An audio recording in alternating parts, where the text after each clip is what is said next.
I sat in that courtroom feeling like the walls were closing in. My hands wouldn't stop shaking. The wooden bench was cold beneath me, and I could hear my own heartbeat louder than the lawyer's voice droning on about custody arrangements and asset division. This was it. The day I'd lose everything. My marriage was already gone. That ship had sailed the moment I caught T-Main with her. But now he was taking my daughter too. And somehow, impossibly, he was winning. The air smelled like old paper and floor polish. T-Main sat across the aisle with his lawyer, that expensive suit guy with the shark smile. Next to them was Dr. Linda Morrison, the psychologist he'd hired to testify against me. She'd written a whole report about how I was unstable, neglectful, emotionally unfit. I'd never even met her before last month. But there she sat, looking professional and trustworthy in her navy blazer, holding a folder thick with lies. I had no money left for a good attorney. Mine was a public defender who looked about 12 years old and kept forgetting my name. Meanwhile, T-Main had drained our accounts, taken the house, and built this perfect narrative where I was the villain and he was the concerned father, just trying to protect our child. And the worst part? I could see the judge starting to believe it. If this story makes you wonder what happens when the system fails the innocent, stay with me. This channel is new, and we're bringing you real stories like this every single day. Stories that remind us why we should never give up. Hit subscribe, because some truths need to be heard. 3 months earlier, I'd still believed in fairness. I'd believed that truth mattered, that courts existed to protect people like me. I was so naive it hurts to remember. T-Main and I had been married 8 years. We had Zariah when I was 25, and she became my whole world. This tiny person with his eyes and my stubborn chin.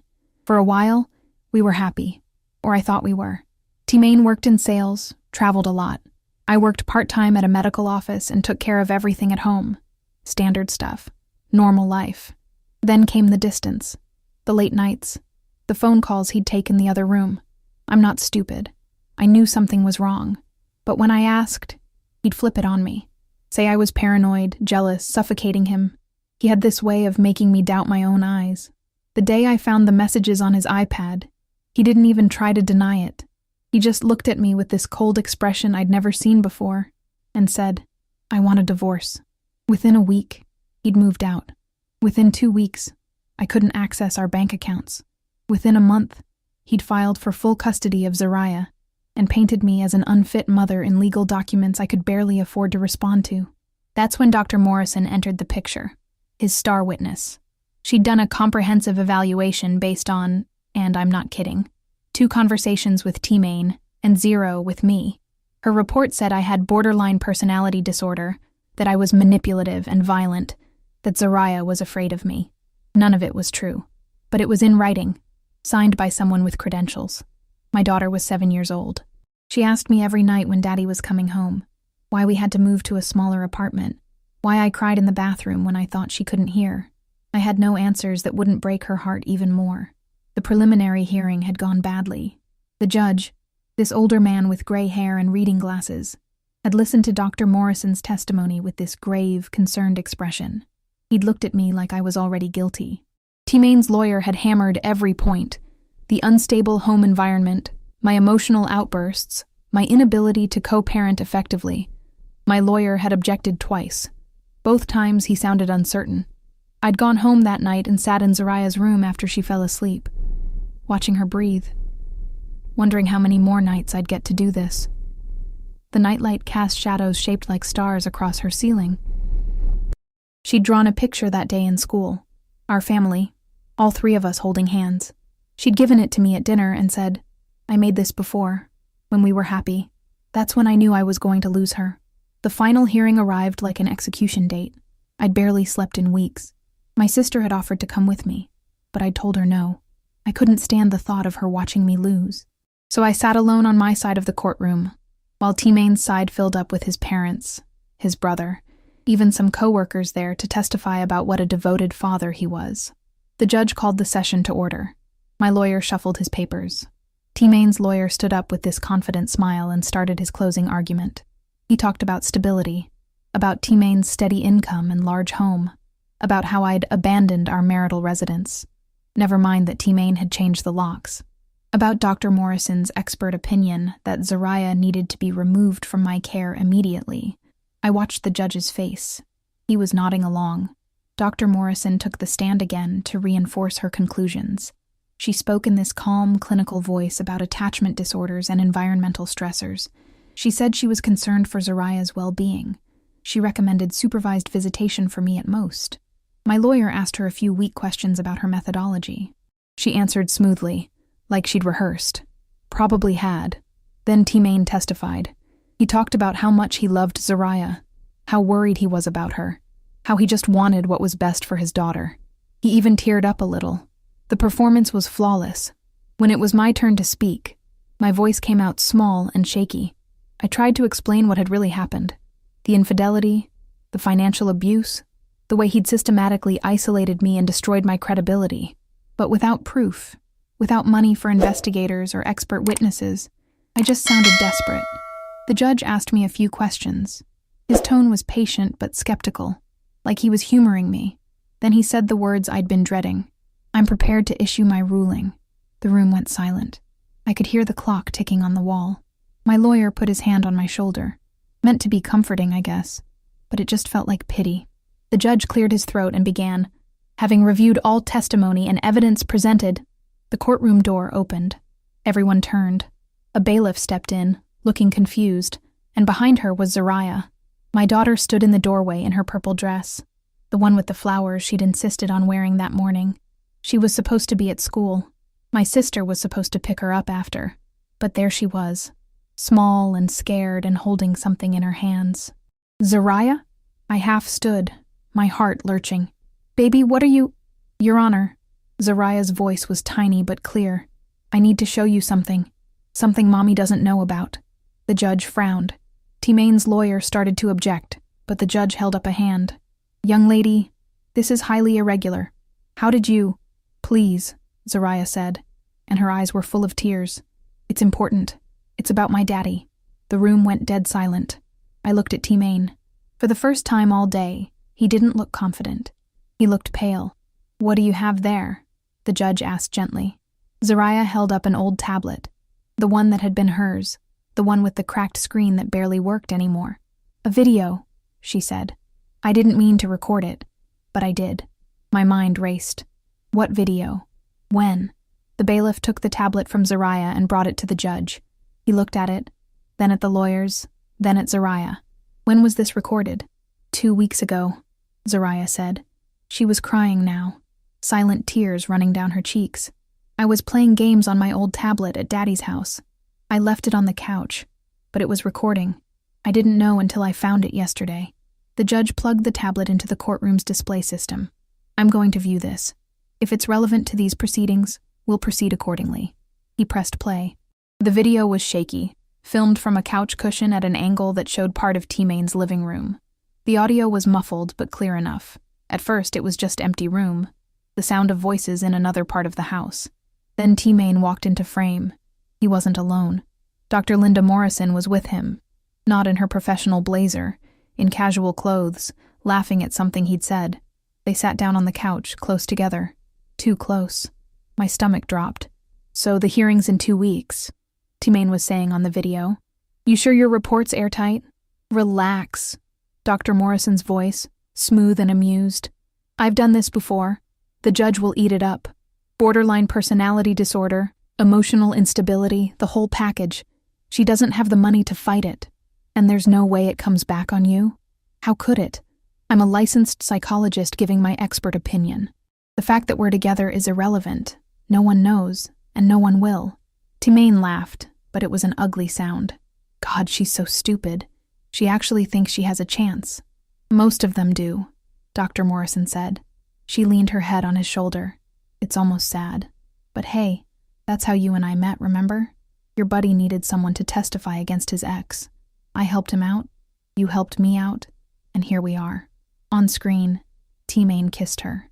My hands clenched on the table in front of me. In the courtroom, someone gasped, but the video wasn't over. T-Main pulled back from the kiss and said, "What about the money? You got your cut from the accounts?" "Half of what you transferred, like we agreed," Dr. Morrison said. 40,000. Not bad for a few hours of paperwork.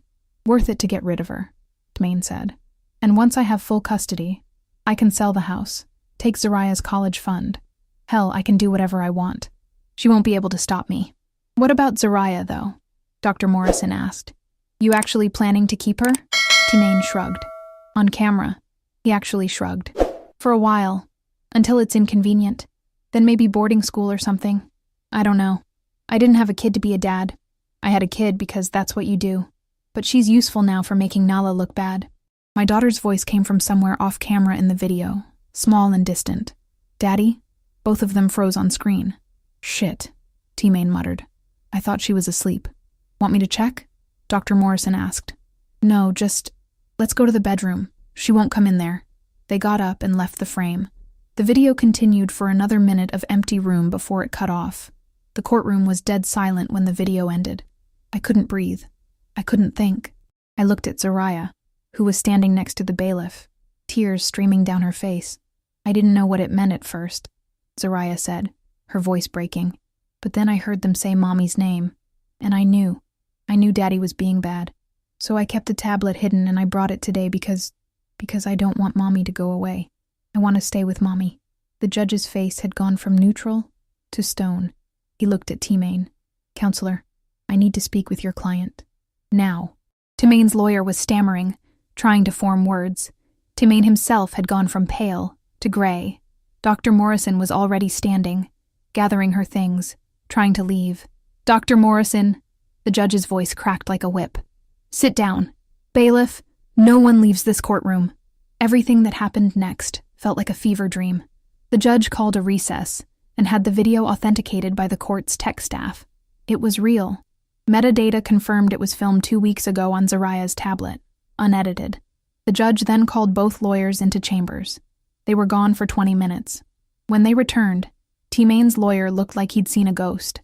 My lawyer, young, inexperienced, out of his depth, looked shocked. The judge returned to the bench and said, This court is reconvening. Based on new evidence presented today, I am immediately granting temporary full custody to Mrs. Nala. Furthermore, I am ordering an investigation into Dr. Linda Morrison's professional conduct and credentials, and I am referring this matter to the District Attorney's Office for potential criminal charges, including fraud, conspiracy, and perjury. Tmain shot to his feet. Your Honor, that video, it's out of context. Mr. Tmain, the judge said, his voice ice. You will sit down and you will be silent, or I will hold you in contempt. You have confessed on tape to conspiracy to commit fraud, theft of marital assets, and falsifying evidence in a custody proceeding. You also made statements suggesting you obtained custody under false pretenses with no genuine intention to care for your child. The district attorney will determine what charges to file. In the meantime, I am also granting a restraining order. You are not to contact Mrs. Nala or your daughter except through supervised legal channels.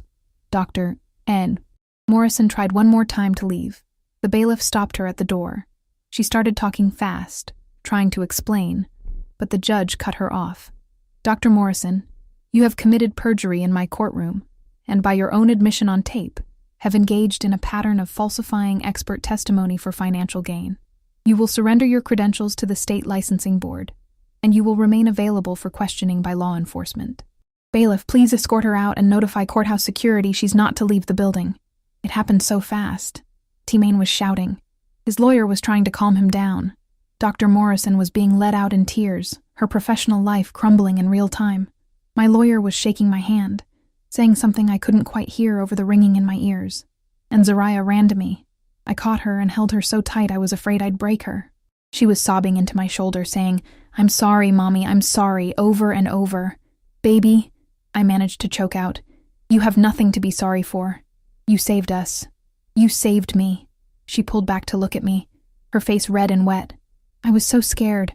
I thought if I showed the video, Daddy would be mad at me, but I couldn't let him take you away.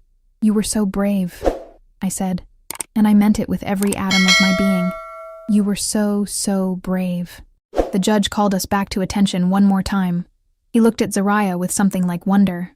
Young lady, he said gently, what you did today took tremendous courage. You told the truth even when it was hard. That's what we hope for in this courtroom. and you've reminded us all why it matters."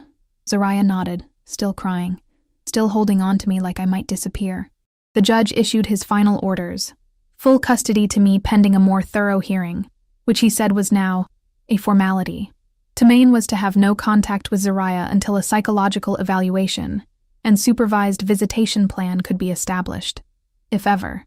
All marital assets were frozen pending a complete forensic audit, and just like that, it was over. Timaine was escorted out by security, still protesting. His lawyer quietly told mine he'd be in touch about an expedited settlement. Dr. Morrison was taken to a separate office to speak with investigators. I walked out of that courthouse holding my daughter's hand, the afternoon sun bright and warm on my face. My lawyer had stayed behind to file paperwork. My sister was waiting outside. Zariah had called her that morning and asked her to drive her to the courthouse. She said it was an emergency, my sister told me, tears in her own eyes. She said you needed her. I did, I said, looking down at Zariah. I really did. The weeks that followed were a blur of legal proceedings, but this time I wasn't alone or powerless. The video had changed everything.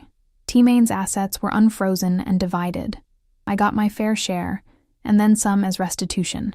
Dr. Morrison's license was suspended pending a full investigation, which uncovered 2 other cases where she'd falsified testimony. Criminal charges were filed against both her and Timaine. But more than the legal victories, more than the money, or the house, or any of that, what mattered was Zariah. She'd been so scared that day, scared of her father's anger, scared of losing me, scared of what telling the truth might cost her. But she'd done it anyway. A 7-year-old child had stood up in a courtroom and said, "This is wrong, and I'm going to stop it." I asked her later, after things had calmed down, why she'd kept the video secret even from me. We were sitting in our apartment, the small one I'd rented after Timaine kicked me out, the one that suddenly felt like a palace because it was ours and no one could take it away. "I was afraid you'd make me delete it," she said quietly, "or that you'd try to use it and Daddy would find out and get mad. I thought if I just showed it to the judge, everyone would see, and no one could stop it." She'd been right. In her 7-year-old wisdom, she'd understood something I hadn't, that sometimes the truth is most powerful when it's undeniable, when it comes from the most innocent source at the moment it's needed most. "You know what you taught me?" I asked her, brushing her hair back from her face. She looked up at me with those serious eyes, Timaine's eyes, but filled with something he'd never had. Compassion. "What?" "That being brave doesn't mean not being scared. It means being scared and doing the right thing anyway." She thought about that, then nodded. "Are you still scared, Mommy?" "Sometimes," I admitted, "but not like before. Because now I know that even when things seem hopeless, even when it feels like the whole world is against you, the truth can still win, especially when good people decide to fight for it." She hugged me then, tight and fierce. "I'll always fight for you," she said, "and I'll always fight for you," I promised. The legal stuff took months to fully resolve. Timaine pleaded guilty to fraud and conspiracy charges and got a suspended sentence plus probation, community service, and mandatory counseling. Dr. Morrison lost her license permanently and faced criminal charges in multiple jurisdictions. Timaine's lawyer, the shark in the expensive suit, was also investigated for his role in the scheme, though nothing criminal was ultimately filed against him. He did, however, lose several clients, and his reputation took a hit that ended his career at that firm. As for custody, the final order gave me full legal and physical custody of Zariah. Timaine was granted supervised visitation once a month, but he never showed up. Not once. After 6 months, his parental rights were terminated at his own request. He moved out of state, and I haven't heard from him since. It hurt Zariah for a while. That abandonment. That confirmation that he'd never really wanted to be her father. We went to therapy together, and slowly, she healed. She came to understand that his failures weren't about her, that she was loved, desperately and completely, by me and by everyone else who mattered in our lives. The last time we talked about it, she said something that broke my heart and put it back together at the same time. I think I'm glad he's gone, because now I know what real love is, and it's not him. I framed that drawing she'd made, the one of our family holding hands. I put it in my office at the new house we bought with the settlement money.